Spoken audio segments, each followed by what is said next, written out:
Ever wondered how an ordinary person can transform into an extraordinary leader? Today's guest has cracked that code and is here to share these insights. We are thrilled to welcome Robert White, a seasoned mentor to growth oriented executives and the entrepreneurial founder of LifeSprings and ARC International, which together have empowered over 1.3 million graduates with a diverse background that includes living and working abroad for 21 years and a successful career spanning radio, public speaking, and writing. Robert brings a wealth of experience and wisdom to our show. I'm your host, Ash, and this is a show where I interview proven founders and industry experts who share their stories, strategies, and insights to help you build, launch, and grow your business.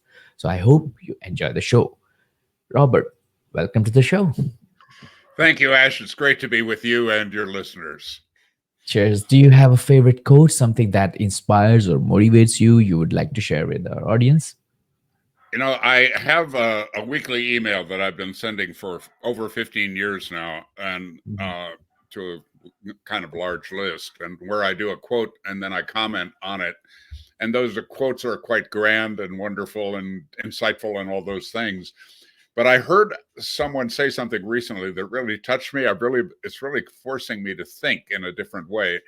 And he's actually, I know that you're headquartered in England, and this is a Brit that I admire and attempt to follow slightly. His name is Charles Murray. So Mhm. he's a commentator on politics and social change and things like that. Quite brilliant man. And recently he said, so here's my quote: "The age of grievance is past. It's time for an age of courage." Mm, interesting. Seems So like the Vikings world. I think he's pointing toward this kind of victim culture that we've allowed to take place in society, and that what's needed now is the courage to interrupt that, to take responsibility for our lives personally, organizationally, of course, and as communities. So I think it's actually quite deep. And but Yeah, I'm thinking on it, and I like things that make me think and make me question old opinions. So indeed. Indeed. Yeah, yeah, me too. Well, so tell us about extraordinary people. What does the service do? Who is it for? And what's the main problem you're helping to solve? well, traditionally, most of my work has been on the personal leadership growth, high impact experiential learning events around the world. You mentioned, and now it's at 1,300,000 graduates, and so that's been a lot of part of my past. My present and the future is to bring that kind of methodology and underlying, I guess, philosophy and ideas to people that can multiply the learning and spread it to more people. And the route that I've chosen, that I think I can justify somewhat and as leverage, is the small and medium sized business market.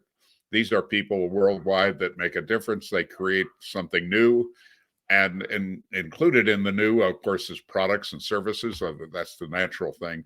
But they also promote a new way of being, a more creative, innovative, and people centered way of operating in the world. And that's consistent with the work that I've done all my life. So I mentor executives. I primarily work with their teams. I find that I can do some things with a team that they're not ready to do. They might be experts on their product, on their service, and probably are expert. They work hard. They're really smart, but there's this specific methodology around experiential learning that's very effective. It's what I've dedicated my life to, and I'm able to do that in service to these very able leaders. Uh, you know, it, no matter how good you are at your product or service, if you've got a really bad headache, you go to a doctor.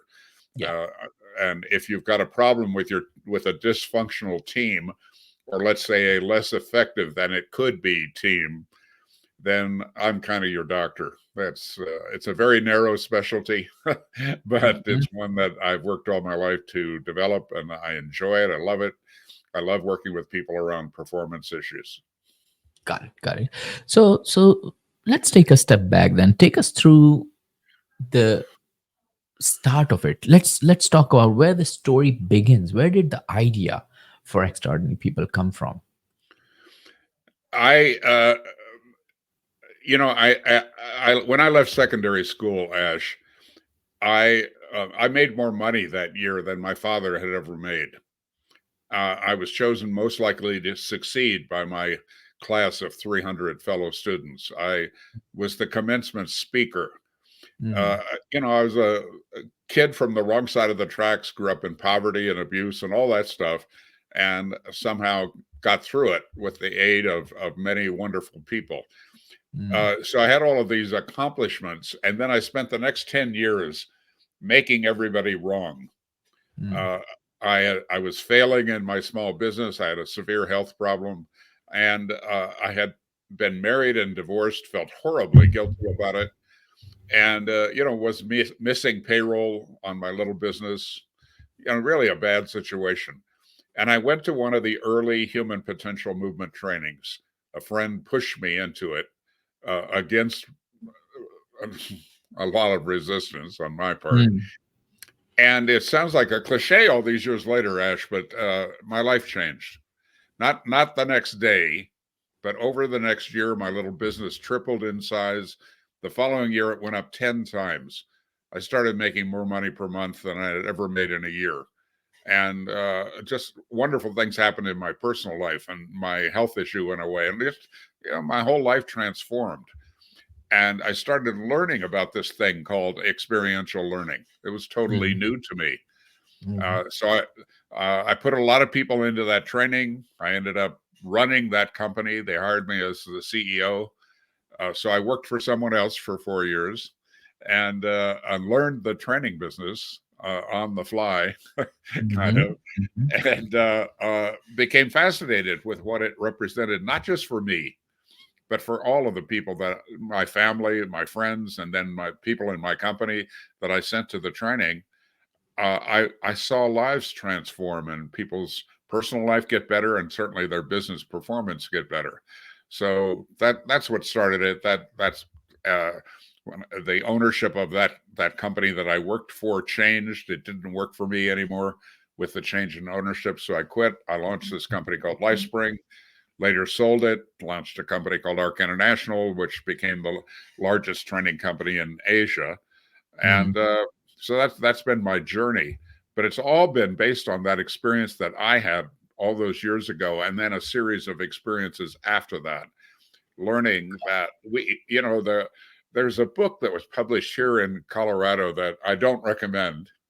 I recommend a lot of books. I don't recommend this book, but I love the title. If you get the title, you don't need to read the book. Mhm. The title is "You Don't Learn to Ride a Bicycle from a Book." Mm, that's true. You got to get on the bike. You probably fall. You probably scrape your knee. You probably get nervous, afraid.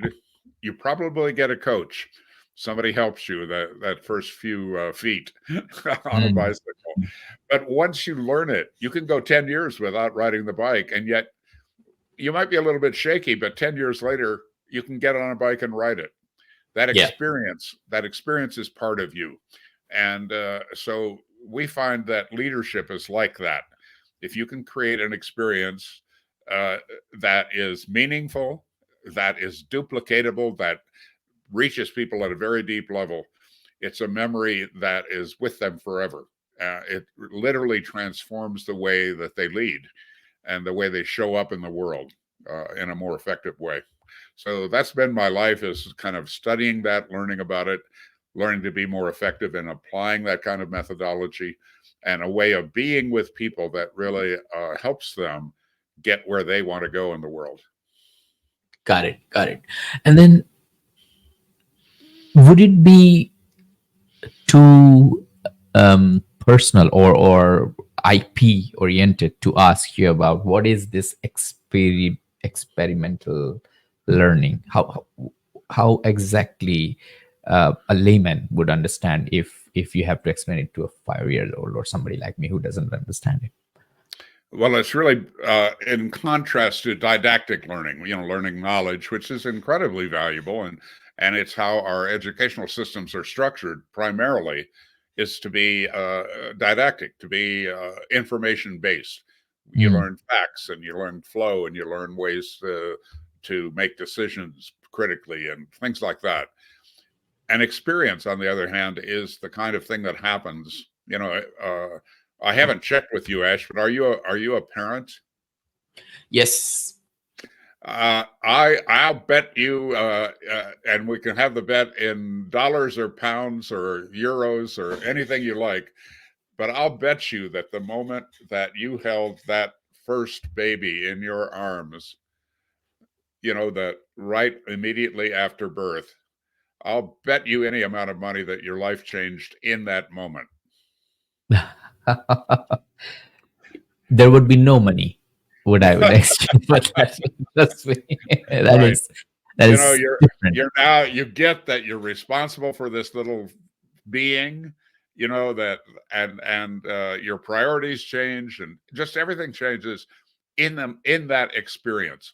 So what we do in using that kind of underlying philosophy and methodology is to set up artificial experiences for people where they get to take a look at their underlying belief structure, take a look at how their behavior and their essence sometimes don't match. There's all kinds of things, but we use learning games, we use simulations, we use structured conversations, all to get at what's true for the individual, not what we say about how you should live your life.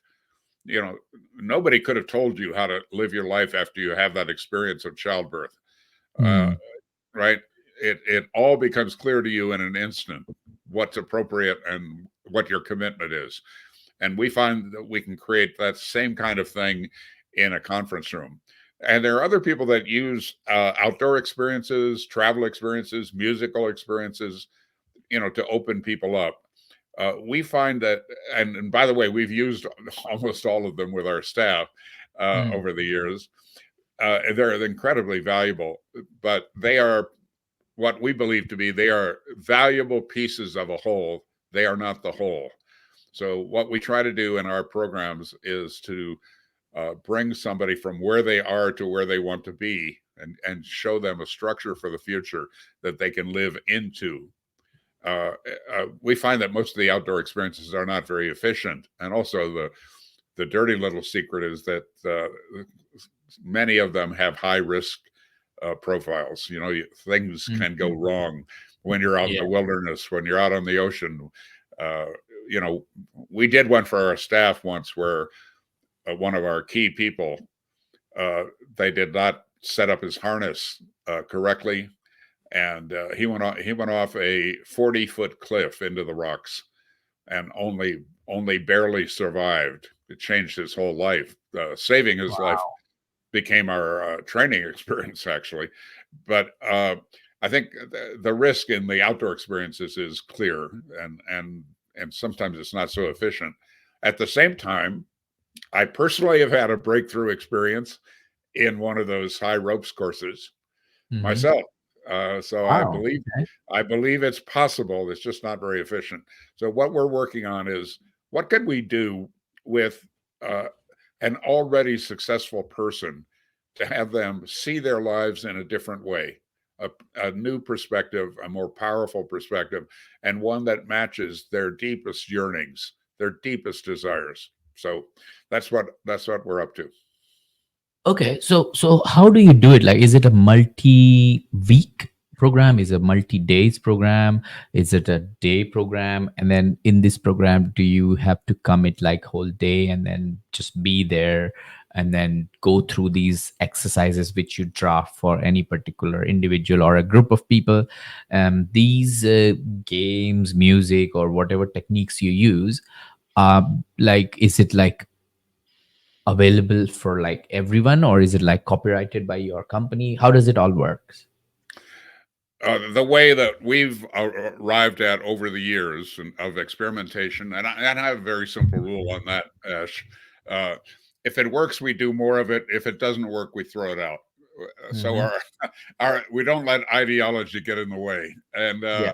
uh, the routine that we find, excuse me, most effective is to first of all spend some time, let the participants spend some time writing. We have a structured questionnaire that helps get them deeper into what's important to them, what's working, what's not working, uh, uh, and taking a look at their past, at their present, and what they want for the future. It's usually a 4 to 6 hour project to complete that questionnaire. So that's the beginning of our training experience. Is they do it by themselves, but in a very structured way. And many Mm. people report back that just doing that exercise is incredibly valuable to them. I've actually had people say, I got more value from that than I did from the training experience. But Mhm. which hurts our ego a little bit, but sometimes it happens. Yeah. The, the second piece is a 4 or 5 day intensive. And we're talking about no phone calls, no emails, no interruptions, Mm. uh, 4 or 5 days, depending on what the outcome that they desire is, with their team. So it's groups of, with the personal growth seminars, the groups were 250 to 300 people for 4 days.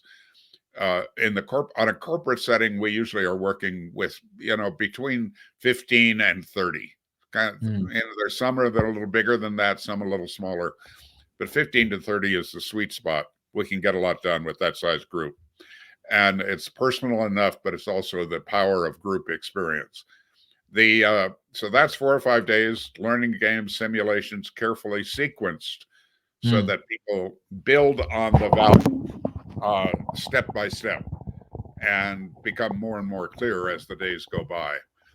And following that, what seems to work best is then executive coaching, where and that can be done on Zoom or face to face or just on the telephone, and Mm. usually once a week for 60 to 90 minutes to follow up on the commitments they've made to themselves and to the class, uh, on a one-to-one basis. So, and there are three things that ideally happens for people, Ash. And by the way, thank you for a really good question. Most people, quite frankly, don't get that deep. Uh, we work on three things essentially. Number one is to complete your past. Even very successful people are usually carrying, uh, and they're very good at burying it, at compartmentalizing it, but they carry blame, shame, regret, guilt, and past success. So Mm. all of those things are like in a backpack, and one of the ways I like to talk about it to make it a little more real, it's like a 50-kilogram backpack. They're trying to run through life, but they got a heavy weight on their back.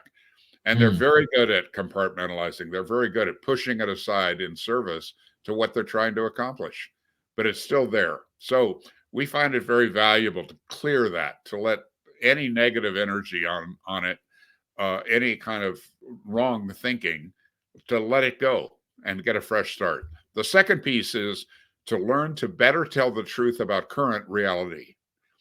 Really successful leaders, and those are the people that I'm working with and our team is working with, we live our life in a story, and we're good storytellers, but we've got a story about ourselves. It's where we went to school, it's our early experiences, our successes, our failures, our travel, our credentials, all of those things make up our story. Well, sometimes that story is not 100% true, but we live it. And so, what the Buddhists call developing a selfless regard for reality is what we're moving toward. Uh, Mm. but most of us are pretty honest, kind of people that I work with, and yet we allow little mistruths to creep into our lives. And so we work on that. So if we have done some work with you on clearing your past, completing it, and if you get a little bit better at telling the truth about current reality, you create a space where you can choose your future. For many of us, including very successful people, they're not really choosing their future. They're taking their past and throwing that into the future. Hmm. Where they went to school, uh, who they worked for, any kind of experiences. Starting fresh is an extremely difficult thing to do because of our image, our ego, our how we see ourselves. So we do a lot of work on having that be a more conscious experience for them, to be real for them. So the idea of a fresh start occurs to people Got it. at any age.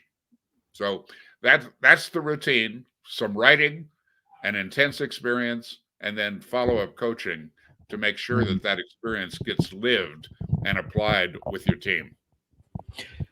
Got it. I still remember when I was doing my master's, we used to have this agile team dynamics, team building activities where we used to get these marshmallows and spaghettis, and then the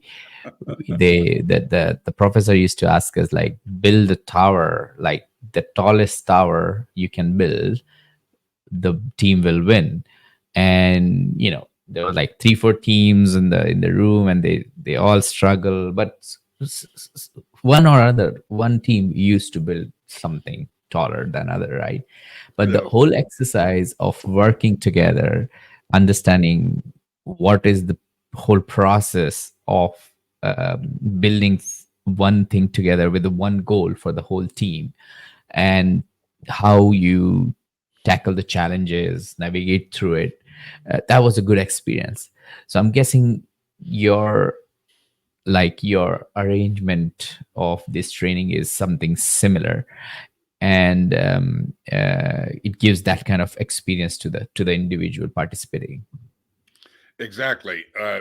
And those kind of lighter weight team building exercises can be incredibly valuable.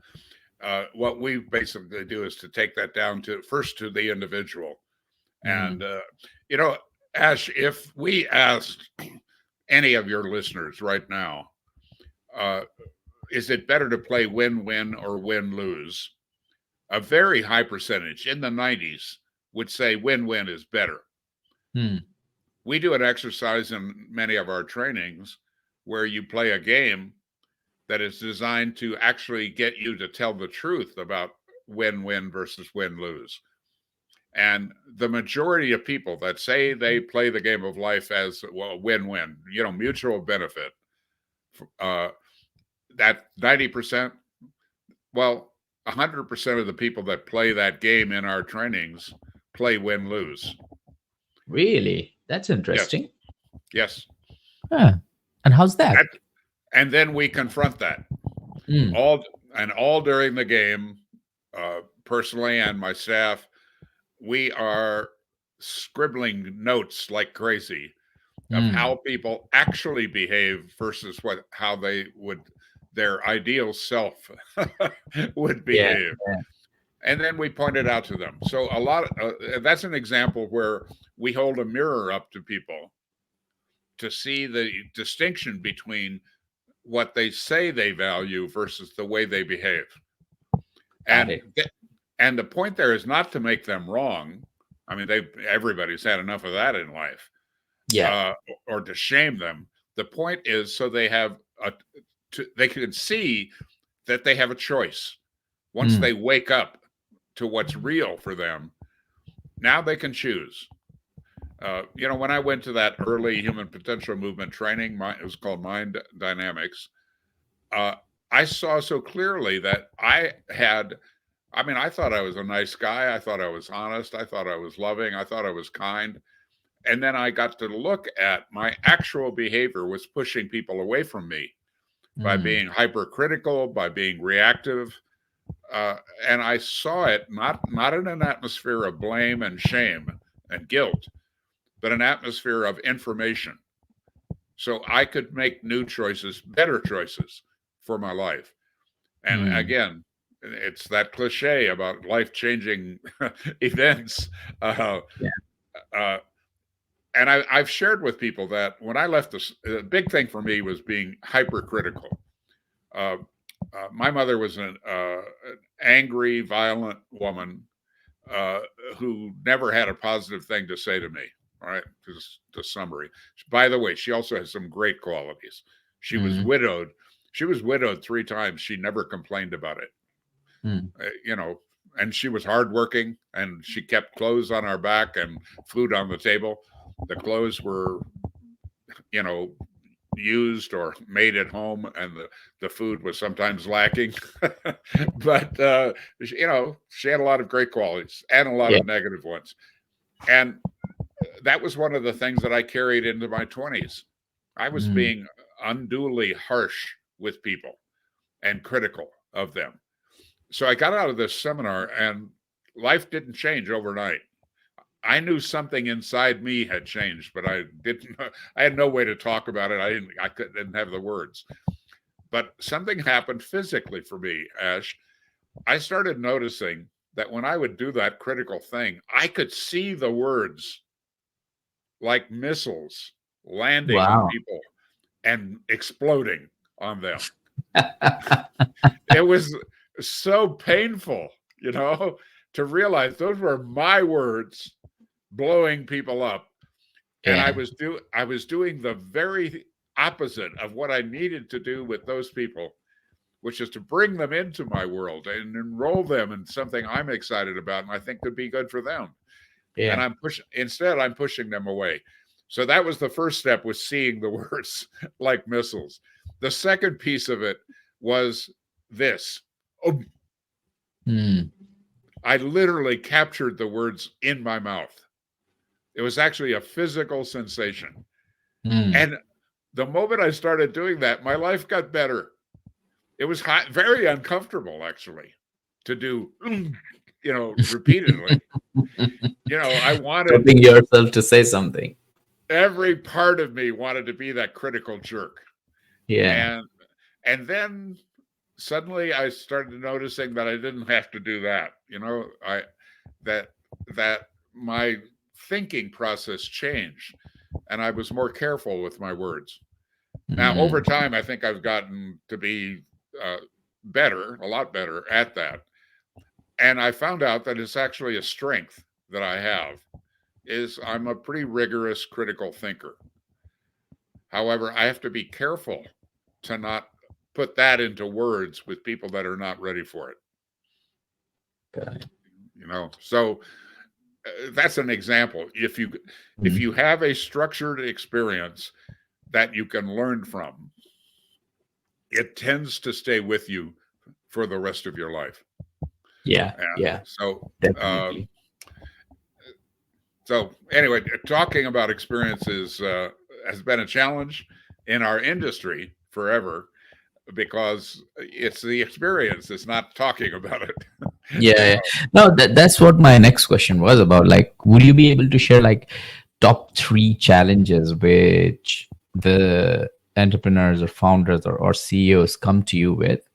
And then potentially maybe would be able to share one of the, you don't have to, share names or companies or anything like that. Just a specific story about a, a, a mentee or a CEO come to your program and then sort of like gone through your training and then solve their key business challenge or individual challenge. And then I would also love to hear about the specific problem they faced and the steps taken to implement the learning from the training, if possible. well, you're asking for a 3 or 4 day seminar, Ash, So and much. we've just got a few minutes here. But I think a story that I can share, because it was also published in the Mhm. American Bankers Association's magazine, is our work with Chase Bank. Okay. When we started working with Chase, this is years ago, they were actually near bankruptcy. They were Okay. really struggling. And so and they had invested a huge amount of money in a very academic approach to change, and it failed. Really, it actually made things worse. Mm, So we came into a very negative situation with people who didn't trust outsiders, and now we're the outsider they don't trust. And we brought the 30 top people in Chase into a room for 5 days. mm, And one of the things that we found out in doing that was that an entire history of Chase Bank, which is over 100 years of history, and a huge institution worldwide, that those 30 people had never met in the same room at the same time wow. for anything. And Mm, it was set up on an almost feudal system, like the king and the princes. And mm, so if you were running Chase Bank in Brazil, you were like a mini king. mm, And you didn't communicate with the other presidents of Chase banks around the world. You almost didn't communicate with headquarters. You were that independent. mm, So what we did there, and the way the writer of the article in the American Banker magazine, uh, who interviewed a lot of people to do this story and did a really good job with it, he talked about the walk in the woods. mm, Because at one point, about 3 days into that 5 day training, we ended the classroom work and said, "What you guys need to do is go for a walk together and mm, decide if you want to come back into this room together or not." mm. Because ultimately they had spent 3 days trying to protect their kingdom. Yeah, yeah. I'm here in upstate New York at this conference center, but where I really am is I'm back in my country where I am king, Yeah, yeah. and I'm not going to give up the benefits that I had developed of my independence. Uh, Mm, so, so the idea of playing win-win, as an example, with them was a totally foreign idea. Uh, mm, it was all protecting my turf. But those are the kinds of things that happen in companies. The Harvard Business School's studies are, I think, reasonably rigorous and potentially valuable. And one of them about small and medium-sized business owners mm, is that the amount of time that they spend on personal issues of their team is in the 70% range. It might be as low as 50%, it might be as high as 90, but mm, the personal problems that people bring to work consume a huge amount of leadership attention. mm, And the other thing is, I spent uh, kind of a longer story about how this worked out. And by the way, my time abroad is now at 23 years. Uh, I've upped it a couple of years, but I spent 6 years in China from mm, 2015 until 2020, until COVID hit. And I mean, a lot of travel back to the U.S. for family stuff and so on. But I lived in China and mm, and worked there. And one of the things I did that I had not done before in my life, my work life, is I did a lot of public speaking. There was a demand for it, the hour and a half or so, and I have learned how to do a few little experiences when I speak that mm, that people respond to very positively. Uh, so I was in front of more than 100,000 people, and I don't use a script. I do use an outline, and I do have some, like hits, little pieces that I often use. mm. But I'm sensing and feeling what's going on with the audience. That's my primary goal. And I was getting back to the hotel after these speeches, and I was realizing I was quoting two different people that I didn't want to quote. Uh, and it's very petty and very small of me, but I'll share this with you. One Okay. was my one was my former wife, who uh, uh, I didn't want to be quoting her, but the reality is she has a lot of wisdom. She's a really Mm, amazing person, and wisdom is a lot different than knowledge, right? Yeah. And she had wisdom, and so I was quoting her, and I didn't like quoting her, but somehow it happened quite often. And the other person was the late author of the Seven Habits book, Stephen Covey. Hmm. And and this is real pettiness because I'm just jealous that he sold over 25 million copies of his book and I haven't sold that many copies of my book. So, it's professional jealousy. But one of the things that Dr. Covey says in that book is that you need to learn the distinction in business and in Hmm. leadership between what is important versus what is urgent. And if you're spending 70% of your time on urgent, you're not fulfilling the promise that God made to you when He put you here on Earth. You're not Hmm. you're not really being a leader. You're just putting out fires. And so that's an example of something we work on in trainings. And in the case of Chase, as an example, their urgency was preserving the kingdom, not building the bank. Got it. Got it. And we find that in small and large companies, in nonprofits, in churches, anywhere that people organize, is how are you spending your time? Got it. Got it. Uh, So, so Robert, I would like to also understand, like, throughout your journey and experience, there must have been some. I mean, there's lots of valuable lessons, but if you don't mind sharing, could you reflect on your experience that tell us about a mistake or a regret or a setback that you encountered along the way, and then you now consider it not a regret but a lesson learned? And additionally, what advice would you give our listeners based on this experience?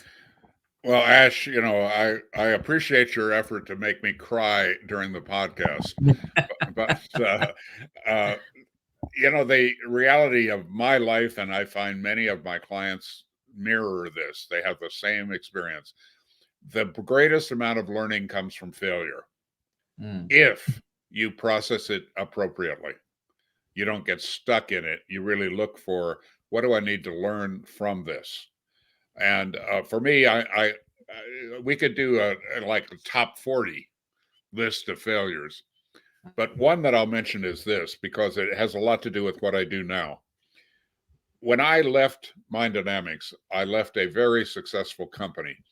The mm, founder, by the way, the founder was a Brit, mhm, Alexander Everett, who had migrated to the United States and started this crazy company called Mind Dynamics, and hugely successful all over the world. And I played a small part in that. It was mm, already successful when I joined him as the CEO, um, and and I ran the business. He handled the mm. content of the trainings, the training of trainers, all of that side of things. Yeah. And I learned so much from him. I treasure that memory of I finally, for the first time in my life, I had a real mentor Mm, to guide me as a young man.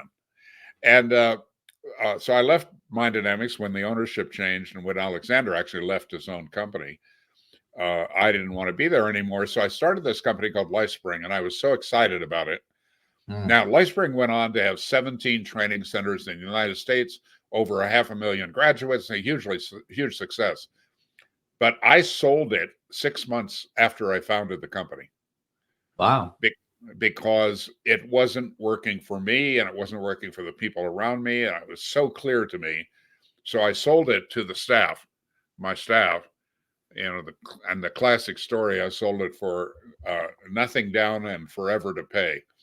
And Mm. they took longer than forever to pay is the completion of that joke.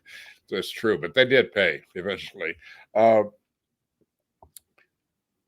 what I learned from that, Ash, is some words that I mean, I knew the words, I didn't know the meaning. And that's Mm. this.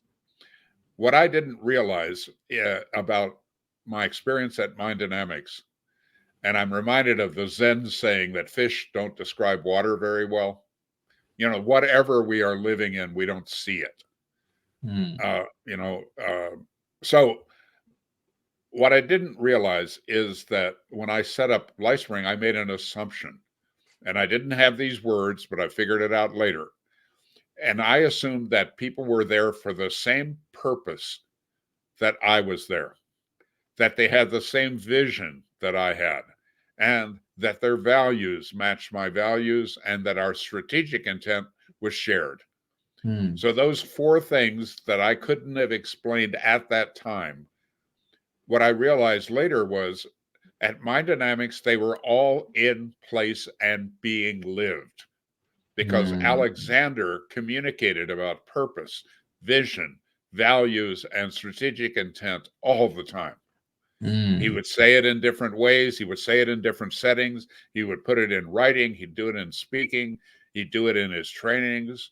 You never knew when you were going to learn something from him about unifying our purpose, vision, values, and strategic intent.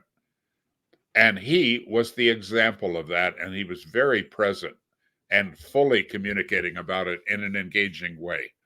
When Mm. I went into LifeSpring, I just thought this is a business. You know, you Just just want to got to make money. Yeah. you got to make some money. We've got to get some students in the training. We have to do good work. We have to maintain our quality. Those kinds of things. Mm. What I didn't realize is that people had a different sense of why we existed. They had a different vision for what was possible, and they Mm. had slightly different values. Uh, so, uh, what I learned from that is what we teach today. But it, Mm. was a horrible failure for me. You know, I had put every penny that I had into LifeSpring. I had saved some money. I did well in life up Mm. until then. So I had some cash. So I was the sole funder of LifeSpring. And suddenly all of that money is gone and I quit. Mm. So I was broke. I was shamed. I felt ashamed that I had failed as the leader in LifeSpring. And I had learned enough about personal responsibility that I owned it. I realized this was not about them. This is about me failing as a leader. I failed Mm. to set up the environment for people to win. Mm. And that was very clear. Now, that led to my going to Asia and, a big success story and all of that. But at the time, I really felt the weight of failure. And what I promised myself was, I'm going to learn what I need to learn out of this. And that's by, through reading, through coaches, through attending outside seminars. Over time, I figured it out. I figured out exactly how I screwed it up. Mm. And then years later, I kind of retired at age 46. I bought 76 acres outside of Aspen, Colorado. I built a big house. I bought a jet. I did all the nouveau riche things that Yeah. that the poor kid does when he becomes successful. I remarried. We had two Mhm. birth children, two adopted special needs kids. I skied 80 days a year. I traveled with the late John Denver for 6 months, presenting an environmental education program around the world. I mean, I did everything on the bucket list and more. Uh, you know, uh, and I started waking up most mornings thinking, God is not finished with me. Mm. There's something I'm supposed to be doing. and I'm and then I would say, wait a minute, I've got everything. This is my life is perfect. Uh, in the next year, after having those kind of thoughts, I lost control of my business and the love of my life. My new wife left me for a lawyer. Mm. Now that's the biggest failure in my life. One of the things I've done, Ash, and maybe this is a good thing to finish up our time together with this story. It's a true story. One of the things I've done over the years, I've spoken before the Rotary clubs from Aspen to Singapore and everywhere in between. Mm. I think I'm not a Rotary member, but I love what they're doing.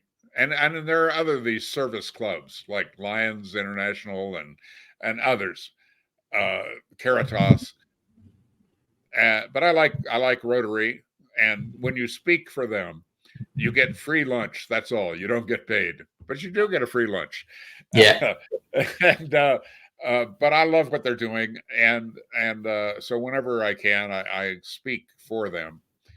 And so some friends found out about that in my kind of partial retirement, and they were in the Aspen Rotary Club, and they had gotten down to the point where they're only having 10 to 15 people a week attend their meetings. And so these guys came to me and said, would you come and speak? I said, sure. What do you want? And they said, well, what we really want is more members, and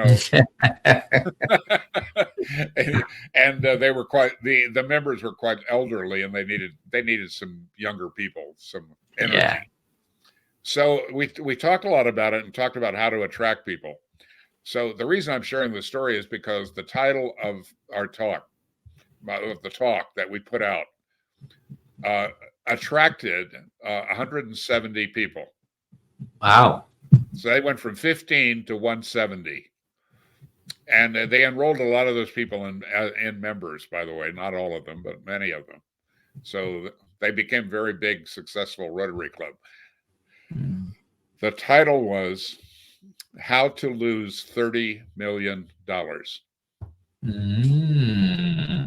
Interesting. Nice. Later, and again, it's too long a story, but I attended the entrepreneurial leadership program at Babson College.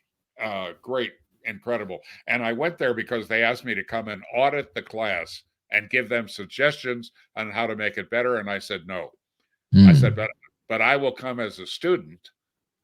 But secretly, Ash, I thought, I already know everything. That was my little secret. My ego is talking to me. So I go there, and I learned something really interesting, and that is that about risk taking as an entrepreneur. Now, the easy thing is you can lose money. That's true. You can make a lot, you could lose a lot, and I've done both. I've done both. So what I didn't realize until I went through the Babson program is the loss of reputation and time.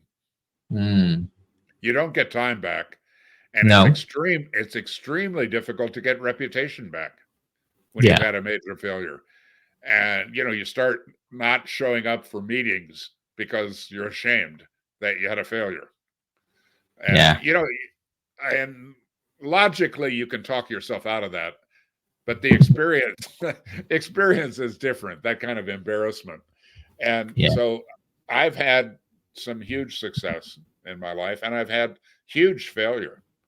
The failure of my business, the failure of my marriage was extremely painful and very difficult for me and for our children. So if the question is, are you going to learn something from it? In Japan, where I've lived for many years, there's a saying that about when you get knocked down 8 times, you have to get up 9. 9. Yeah. Totally agree. Different versions of that are I think in every culture. And I think I'm pretty good at getting up, but that doesn't make failure any easier. The question is, what do you learn from it? What can you learn for you, for your family, for your company, for our world from failure? Because it's the greatest teacher if you can face it in a new way. Yeah. Great. Well, Robert, it's really, really nice to speak with you and understand these core fundamental practices, because that opens eyes of a lot of us who is listening to, and obviously I'm interviewing you, because this gives me a feeling that it's always a good idea to first open up, take the accountability, and then potentially then go forward and face the challenges. So that is really good. Great. Robert, thank you so much for joining me and sharing your story, unpacking last years of building this, you know, um, I would call brand, because you are a brand for me. So I would call it a brand itself. If people want to check out or get in touch with you, what's the best way to do it? Probably through my website. It's extraordinarypeople.com, Mm-hmm. extraordinarypeople.com. And if you go on that website, you'll see an opportunity to sign up for that e-zine, my weekly email. It's called An Extraordinary Minute. It's written and designed to be read in 1 minute or less weekly. And a Mm-hmm. lot of people report a lot of value from that. You'll also receive, if you register for that free email, you'll receive a 28-page PDF that is shareable and usable Mm-hmm. in any way you want. And it's basically my approach to success in any area. And I've rewritten it a lot of times. I don't know how many times, more than 20. And it's the best thinking I'm capable of around being more successful. And it's free and it's easily used for a brown bag lunch or for a meeting or for yourself or whatever. Uh, and it puts you in touch with me. If you hit reply to any of those emails, it's going to come to me personally, and I answer most of them, not all, but most of them, and or give me a call if there's something we're supposed to do together. I'd love to talk about that. If there's a problem Mm-hmm. I can solve in a few minutes, I'd love to help you with that. It's all about relationships at this point in my life, and so I encourage people to reach out and to know that they're going to have a willing listener, often wrong, but always confident. Yeah, yeah, yeah. Robert, thank you so much for joining us today and sharing your inspiring journey and the impactful work you're doing with extraordinary people. It's been an absolute pleasure having you on Founders Podcast. Thank you, Ash. Great questions and great personality. Thank you. Thank you all for tuning into this episode of Founders Podcast. I hope you found our conversation with Robert insightful and inspiring. If you want to check out, go to extraordinarypeople.com, register or subscribe to his newsletter. And then, if you enjoyed this episode, make sure to subscribe to our podcast and stay updated on future interview with proven founders and industry experts. Stay inspired, stay motivated, and keep building.